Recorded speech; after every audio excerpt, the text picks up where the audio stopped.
Rassurez-vous, Madame Bourdelle, c'est français, c'est la police française.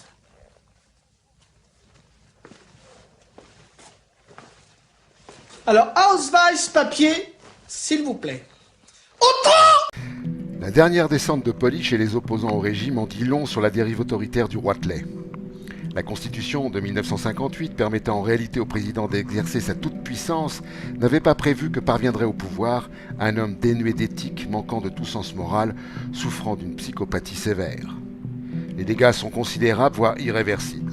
L'Assemblée nationale est virtuellement dissoute, les médias, à quelques exceptions près, assurent le service après-vente du régime, les forces de police et de gendarmerie sont exclusivement utilisées à des fins répressives, les mouvements de contestation et de revendication sont criminalisés, les politiques écologiques sont reléguées aux intentions, le marquage et la surveillance de la population n'ont jamais été aussi développés.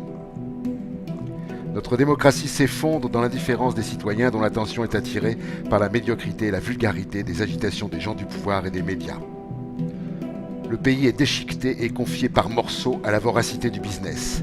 La majeure partie de la population subit silencieusement ou presque un processus de paupérisation au nom de cette vieille idée du XVIIIe siècle qui fut à l'origine du capitalisme contemporain.